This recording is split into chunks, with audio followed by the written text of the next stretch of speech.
Well, we hope wherever you are, you're all doing well. We're glad to have this opportunity to give you some information today, hope you get some ideas to help your facility, help your organization. With that, I would like to introduce our presenters for today. Today speaking, we have manager Paul Schultz. Paul's process improvement career has been 18 years in manufacturing and the last 13 in healthcare. He works with clients helping to develop improvement models, operational assessments, real-time location services technology, and the application of real-time data. John Alt is a principal with Eide Bailly, and he has more than 20 years of systems integration consulting experience with significant experience developing and implementing information technology plans and strategies in the healthcare industry. John helps clients identify and apply technology solutions that support their strategic business objectives. And John will be starting us off today, so take it away, John. All right, thank you very much, Amy. As Amy said, Paul and I are your presenters today. We're going to kind of bounce back and forth just a little bit, but I'm going to get us started. So our agenda, when we think about the importance of sort of data in healthcare, and as the title of the presentation says, trying to make that really an asset, we kind of have come up with the following kind of major sections for the presentation.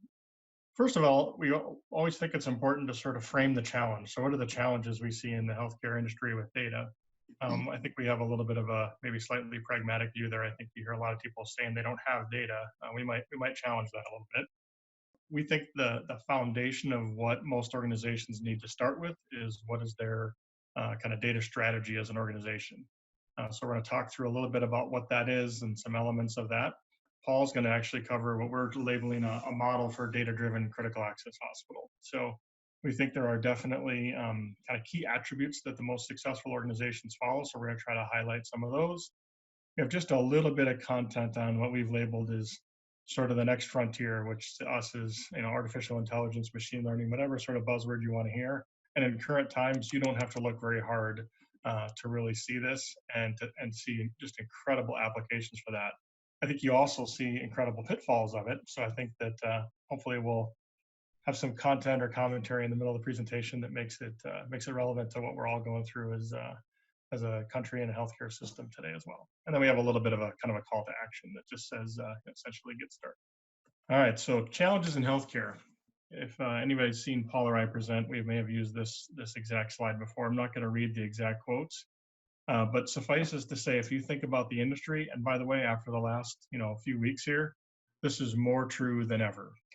Kind of the short way of saying this is the big tech companies are coming to healthcare and they're coming in a big way. And they're experts at how to take data and certainly turn it into profit and turn it into an asset, but also on how to apply it to the kinds of problems that we deal with in healthcare. So here's just a couple of examples. There's a lot of people that look at Apple and Google and think they're going to be healthcare companies here in the coming years. They certainly are in the market already today, so that's not new. But they're coming, and they're coming in a pretty big way. And the reality is that I don't think they're going to come put hospitals out of business anytime soon. Clearly, patients need care, all those kinds of things. But the reality is they're going to have an incredible disrupting effect on the healthcare market in general as they come and they apply technology and more specifically data to the healthcare industry. One of the, in this quote, there are many challenges in the healthcare industry. A lack of data is not one of them, is kind of something we coined for a recent article published, and I think it's Fierce Healthcare is the name of the publication. Doesn't really matter, but that quote, we think, Paul and I think, really summarizes kind of the state of the industry. We have a ton of data. We have a ton of information. We just don't have a great way to apply it and use it in a typical critical access hospital, certainly. But the reality is large health systems, you're seeing the government struggle with this right now. When Paul and I were prepping for this, I thought of two things that I often talk to folks about that we discussed. One of them is that if you look at all of the sources you go to look at COVID-19 statistics, I'll say, or projections, the first thing you'll notice is that none of them match. So even the ones that purport to be hard facts. So I go and I look at how many cases, how many deaths, how many hospitalizations, tests, volume, all those things. If I pick 3 or 4 sources that I go look at personally, and then I go look at them, none of the numbers are ever the same. And the reality is that it's not just a timing issue. I mean, it's not just, well, they were all updated at different times. that's kind of a microcosm of what's happening inside of all of your organizations day to day. So if you think about trying to make decisions, you have people doing things in spreadsheets, you have people creating, we would say, their own version of the truth. Really, this how do you turn data into an asset is about creating one version of the truth, everybody using that to make kind of good, solid decision making. So just think of what we see globally happening today and sort of the chaos around data and how that applies to your day-to-day decision making as well. One of the kind of up and coming, or more than up and coming, one of the hot tech vendors in data analytics and data warehousing specifically is a company called Snowflake. You'll see there, if you watch CNBC or some of the financial news content, he's been speaking a lot lately, and he says something to the effect of, kind of data warehousing in the cloud just got real, meaning we just have a really big problem right now, and the answers and how we're going to fix it lie in the data. So interesting times. We actually think it makes the topic very applicable to time. So what Paul and I came up with is what we think the real challenges, right? So what are the real problems we have with data in healthcare? It's not that we don't have the information, it's about the accessibility of that information.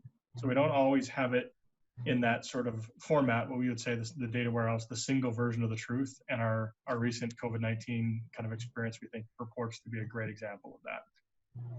The second challenge is we don't always have the right data in the right time at the right place.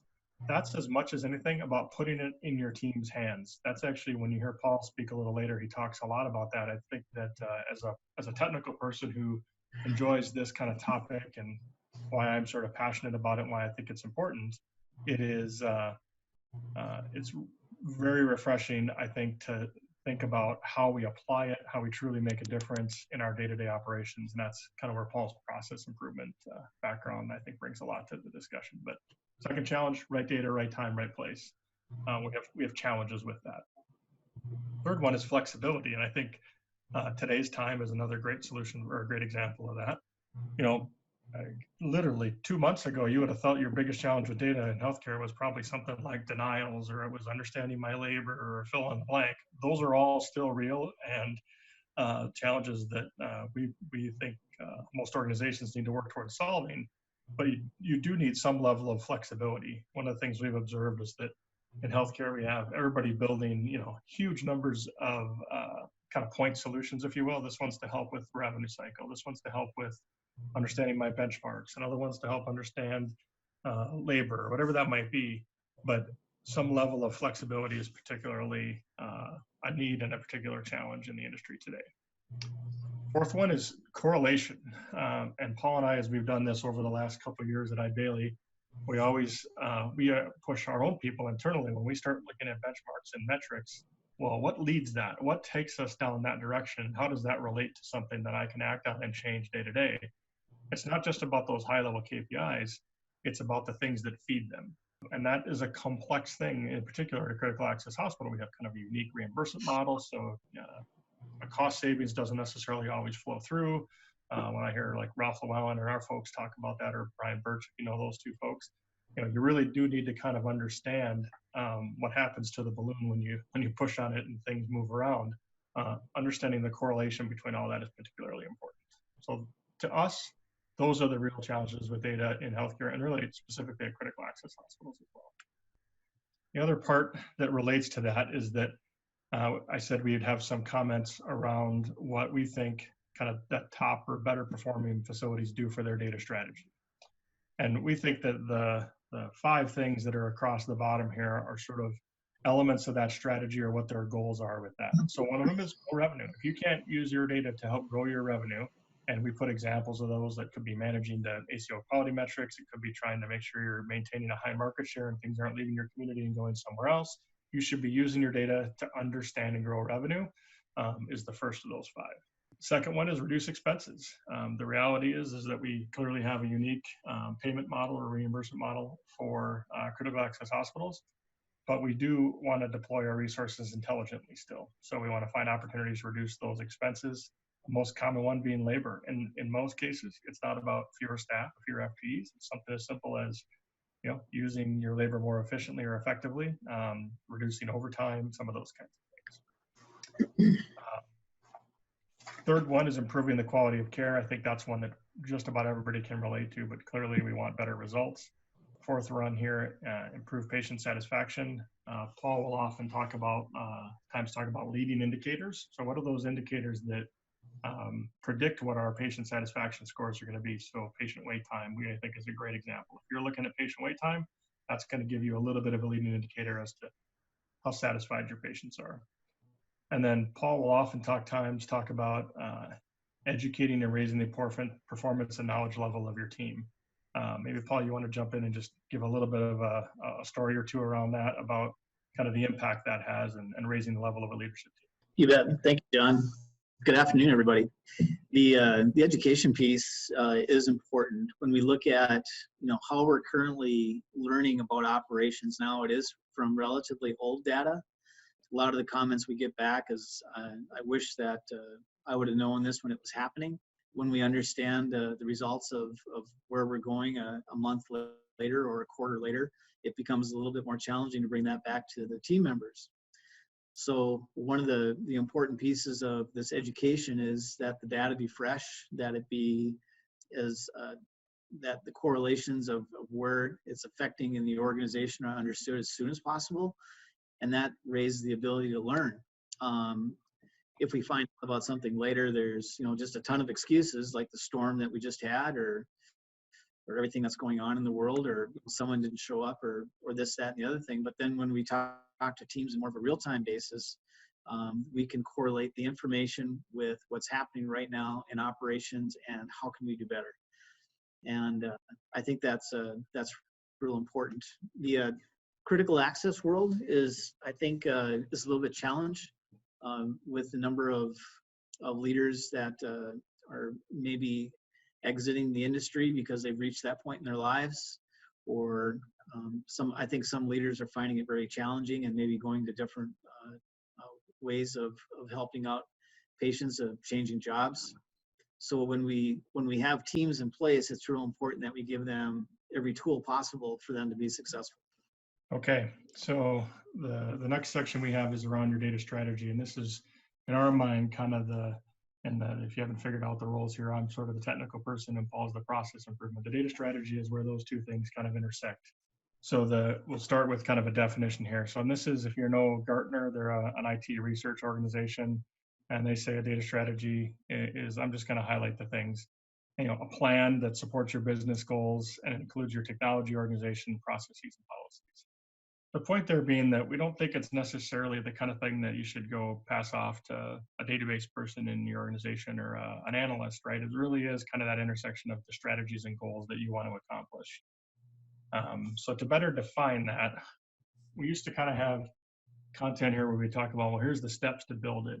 The more we kind of thought about it, we say, well, what makes it relevant, right? So what's an effective data strategy? And we think it's these four things. It's relevance, it's assets, and it's having some discipline and having the tools. So those kind of attributes around your data strategy are what predicts or helps predict success or getting value out of it. So we're going to spend just a little bit of time talking about each of those. So relevance, what does that mean? To us, that's a data strategy that is connected to your organization's strategic goals and missions. So if you're trying to provide more services in your community, if you're trying to make sure your market share is growing, if you're trying to get efficient, whatever those things might be, to us, that's relevant, right? Meaning it isn't just a bunch of pretty reports and graphs. That's a huge temptation with this, is people go right to the reports. Paul and I can speak from experience with people who did that a few years ago. We'd go right to the graphs. And Paul, every time we do one of these presentations, I have to talk about pearls. So there's a book written by a really famous person in the industry of data analytics who says, show everyone your pearls, not all the oysters you're open. So find those things that really matter to you and your organization and focus on those few things that you can really have an impact on. So relevance is the first thing. And here are the bullet points here are just examples of what those might be for a critical access hospital. An effective data strategy has assets. So one of the things that I think we almost continually hear from clients is, well, I know that information's in there, and I could say air quotes, right, in there. Almost always you hear that from an organization or a critical access hospital. Well, it's in my electronic health record, or it's in my accounting software, or it's in a quality system or report or a registry, whatever that might be. So the way we look at that is that one of the ways to solve that problem is to kind of unlock that data. So create that asset, consolidate all the data, create that, the IT people will often say single version of the truth to report off of. So a good data strategy, one of its attributes is it creates data into an asset that is now actionable and accessible to your staff. Huge leap forward today. Some of these problems, you shouldn't think I need to go out and always implement some business intelligence tool. That is a huge part of it when we get tools. Sometimes it could mean getting a modern piece of accounting software. So I know we work with clients all the time that have, kind of old dying software. It could mean that. For quality, it could mean establishing something new. Instead of just reporting data to a quality registry, we're going to do something a little bit more internally. But a good effective data strategy at critical access hospital has assets and turns your data into an asset. Can I hop in real quick, John? Yep, absolutely. Thank you. As we work with some different organizations, we like to ask them, what % of the relevant data do you think you use to make effective decisions? And we're getting low numbers. They're saying, 15%, 20%. No one is really saying over 30%. So right now, when John talks about these, data places as being an asset, I think organizations look at it more as repositories as far as a record keeping kind of process or a record keeping space. And I think the shift that we're going to see coming out of this, really terrible situation that we're in right now as a country is, what is that repository really telling us? What's that library telling us? What can we pull from that information so we can be better? And I think if we're only using 20% of that library or that repository or that place that we put our information, that's 80% just sitting idle. And we really need to start tapping into that. Thanks, John. The third kind of attribute is tools. This is the one that I'll probably brush over the quickest here, but just suffices to say it does take some technology to implement and be successful here. And to us, these are some examples of that. You need to have kind of, we would say, a pipeline and integration to get data out of all those systems we listed earlier. You have to kind of monitor and manage it. You have to have kind of the underlying visualization and data warehousing tools. And then clearly there's a role for kind of the more futuristic sounding, although I always tell clients it is real today, kind of machine learning, artificial intelligence. And then the last one is discipline. So when you're Paul and I prepping for a presentation like this is our attempt to kind of summarize a lot of things. So good organizations just have kind of that discipline. You could even say leadership. They have that wherewithal to go use what they've put together, and the accountability to keep the data kind of good, accurate, reliable, all those kind of things. There's a certain amount of art to this that good organizations have figured out. There's a certain amount of just good, strong leaders, but it is particularly important. We gave examples of that, KPIs that people can buy in. You kind of need to monitor, making sure that you use the data. I tell our story in Liability's technology consulting group. We do this. We do a weekly stand-up where we look at our data. We look at it and say, how are we doing? And I know Paul does this same thing with clients daily. What are we doing? How do we perform last week or yesterday? How do we expect to perform today? And what are we going to do to get better? It's about using data kind of drive those process improvement efforts. I think another aspect of discipline I wanted to highlight here was that it isn't just about establishing your KPIs and then we just monitor them forever. I think you need to adjust them. What happens is you get really good at monitoring or performing around measures that you look at. So it's kind of that old adage, what gets measured gets managed. When you get good at the 6 things you're looking at today, it's time to move on to the next 6. John, just real quick, and we're Yep. thinking about today's world and what we're doing. You mentioned earlier, what are the pearls that we're trying to pull out? Well, right now, with our strategy for, trying to manage that curve of the COVID-19 outbreak, we're asking people to do, really simple things. Wash your hands, stay 6 feet away from each other. We want to create, don't go, leave home unless you really need to. Cover your cough. If you're not feeling well, stay home. Those are the pearls. And even when I talk to my kids about this, they understand that. And so when we bring the complicated things and we simplify them to the pearls that John is talking about, then people can really attach themselves to the process and we can start shooting for success. If some of these data pieces that we have or the tools that we use are really complicated or make the what we're trying to express inexpressible or confusing, that's when we start losing the people process, and then the people section, and the process starts to fall apart. So I just wanted to reiterate what you said, John, about looking for the pearls and how important that is. Thank you. So our other kind of closing content on data strategies. So what are the deliverables? It's kind of, I mean, I think it should be more or less self-explanatory from the content so far, but certainly there's this alignment of goals, right? So these are the things we're going to focus on. We picked examples of what we typically would see, but it could be a little different for every organization. Clearly, it's an inventory of where we're going to go get information. When you talk to technical folks, that's kind of the first thing. Well, what are the sources? Where am I going to go get data to create that asset? And it's the one little tip there is it's always better to kind of go get it from the source as opposed to getting it after it's been touched and transformed. Think of that old game of telephone you used to kind of hear, right? You get further and further from the truth if you don't go get it where it originates. Clearly, you need to select some tools, and then you have to have strategies to mobilize it. That's actually Paul's way of phrasing this in our conversations with clients, and I actually really like that. All right, now Paul's going to spend some time going through kind of our model for a data-driven critical access hospital. All right. So, John, you're still going to drive, though, right? So here we are, enable analytics. What we talked about previously is the data strategy, and that data strategy should be our path to how we enable analytics, all that information that's in our repositories, all the information that's in these different systems.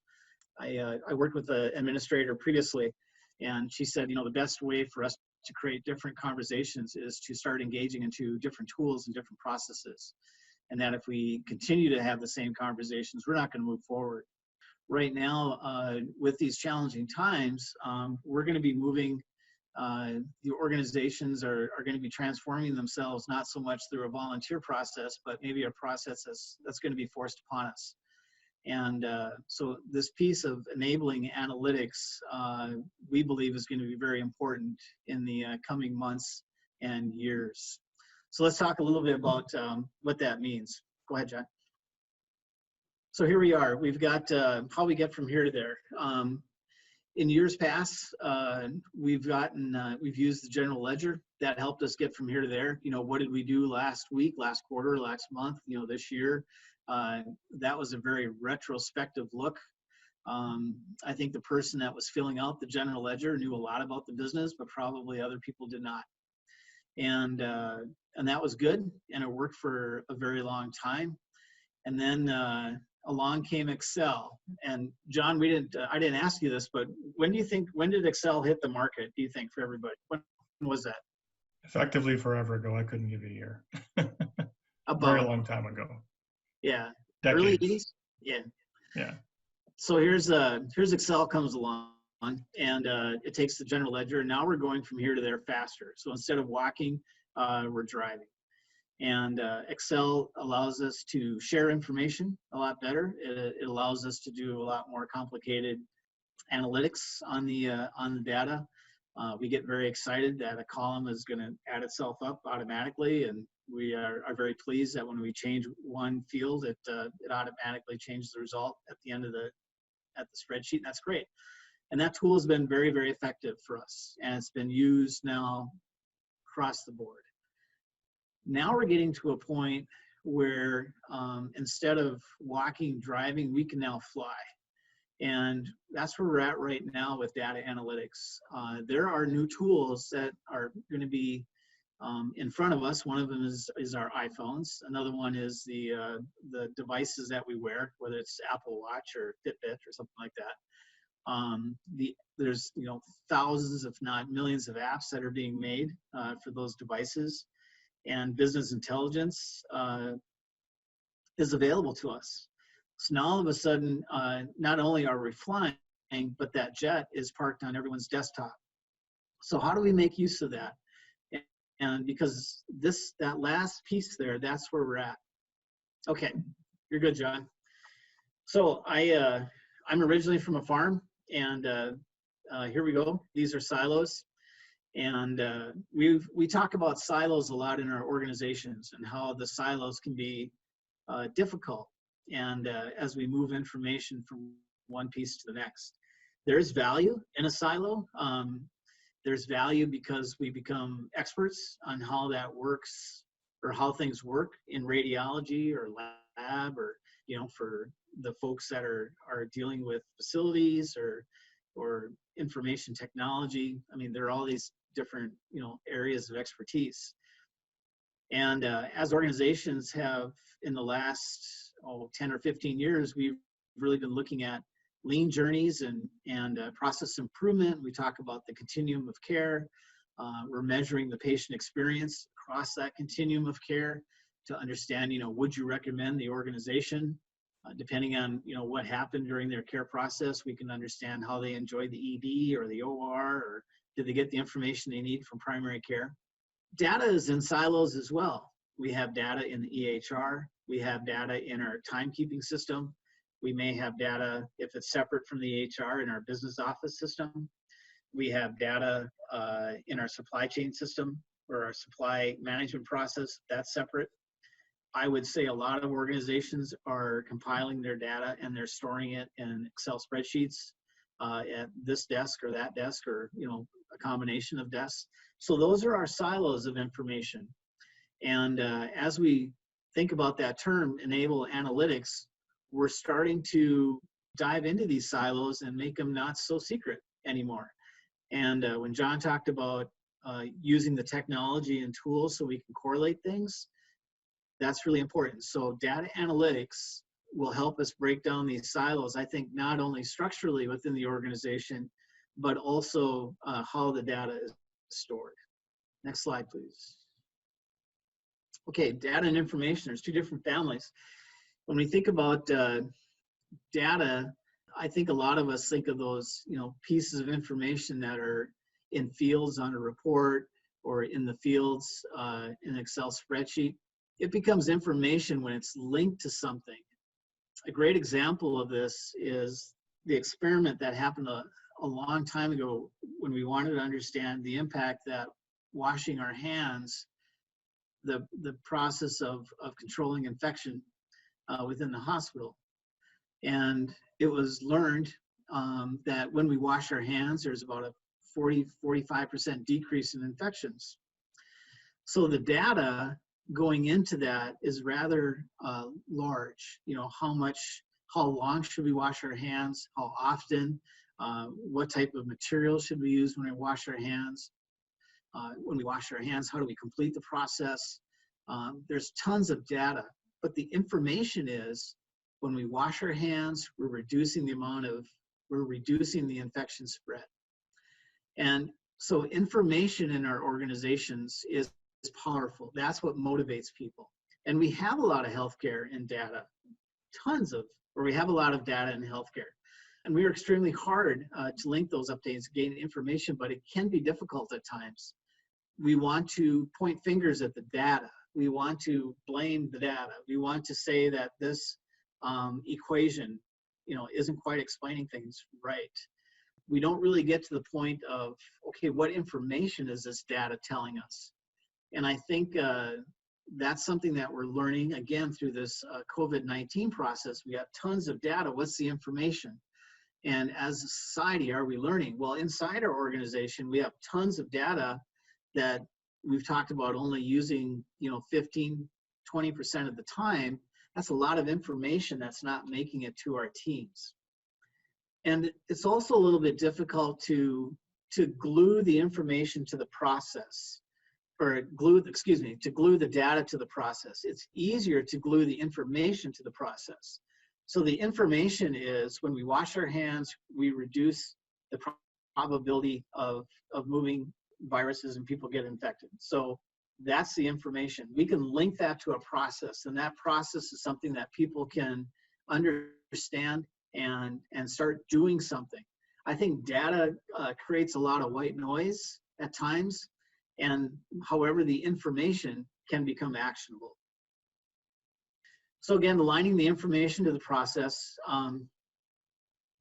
If we look at some of the quality scores that we're pulling within the critical access environment, we are pulling that because CMS requires it, or there's an insurance process or a system that's requiring it, or it's regulation that is requiring it.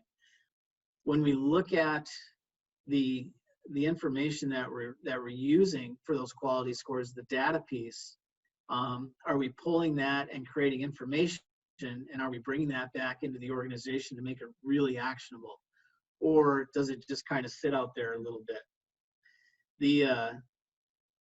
If we look at just the data and we think about what's in the EHR, if we start pulling all these data pieces out and we don't link it up to the process, then it becomes rather unactionable, and we start losing some of the engagement from our team members. And that's what we have to be very careful of. And the reason for engaging analytics is that we can start looking at all these seas of data, and we can start making good informational pearls that John had talked about, and now start linking them to the process so we know what to do. And I feel that that's very important. Okay. There are role-appropriate analytics. We're doing a lot of work now to make sure that the information that we're presenting is actionable for the front line, for the department leadership, and also for the executive organizational views. John had talked briefly about lagging versus leading indicators. Leading indicators are more towards the front line. And often we hear from the frontline folks, okay, this isn't working well. Tell me what I should be doing. What's the actionable step that I can do in order to help this move forward? And so as we look at analytics, we're starting to sift through all this and say, okay, these are the specific points of providing care that we need to do differently. And we're able to measure that more in real time. So that's where that real-time coaching is when we talked about educating folks. This is very helpful. The department leaders, as they're looking at what their teams are doing, how their budget is doing, how patient satisfaction and care and quality of care and safety, all those things are doing. Analytics is be able to pull the data from the front lines, create information so the managers and department levels know within their area how things are going. All of this rolls up to the lagging indicators that the executive team looks at, and helps them understand in a more clear picture how they're doing financially, how are they doing from the strategy execution piece, and most importantly, are we reaching the elements of patient care that we're shooting for? So data analytics is really helping us provide better information in those three categories, not just more data, better information. Boiling the ocean, something that we try not to do. John is really good at this. I will visit with somebody and I'll say, let's look at this and let's look at that, and can we connect this, and can we go. And John is really helpful to say, hey, we can't boil the ocean here. What are the things that we really should be looking at? And we feel that as an operation is putting together its data-driven healthcare insights, that these are 5 important areas to say, how informed is our team on our financial performance, on the key things that we're looking for? And think about that from an executive level, from a management level, and where it's appropriate, the frontline level. From a revenue cycle standpoint, what are the key things that we should be looking at when it comes to how we're coding and how we're billing, and how's the denial rate, and what's our days in AR, and is everything that we're doing on the front line, is that supporting our revenue cycle, or are we just waiting for the revenue cycle team to pick up the information, and then honestly, what happens to that information from there? What is our denial rate? What department is maybe not doing a real good job on their coding or completing their charts? Or are there doctors that are doing too much documentation, not enough documentation? There's so much learning that can go on here. Operational, we look at productivity here. We're looking at, are we efficiently using our resources? There's a lot of information there that people can gather and gain and use for improvement. And then the quality, all of this starts reaching towards, what are we producing at the end of the day? What is the patient experience? What is the resident experience? And for the community that we serve, are we reaching the goals that we need? Again, tons of data, but with engaging analytics, we can pull that data out and create good information in these 5 areas. This is I spent a lot of years in manufacturing. I'm not going to go into a big story here because I know we don't have a ton of time. But when I was in manufacturing, we always needed the information to make the process improvement work better. When we started out process improvement, and this would be like in the late 80s, and that's when Ford quality is job one, inspector number one, whatever it is. And we were having, some issues as a country, and we did a lot of process improvement work during that time, but we didn't have data. And around the mid 90s, we started to get really good information out of our enterprise resource processes. Products, and that really ignited the process improvement piece within manufacturing. Now, within healthcare, when I started working with healthcare about 10, 12 years ago, we didn't have really good data. We were walking around with clipboards and stopwatches and check sheets and all sorts of things trying to get information. Now with data analytics, we're getting a whole boatload of great information. And this should really be sparking the process improvement piece, which is where we need to go. Innovation is going to be real important in the weeks and the months and the years to come. Very important. We're not going to come out of this situation the same as we were. We're going to be using telehealth. We're going to be doing things like this with Zoom. We're going to want better and cleaner data. So in the time to come, process improvement and how we make those organizational changes, please consider how we can engage in the analytic piece to make that process really flow.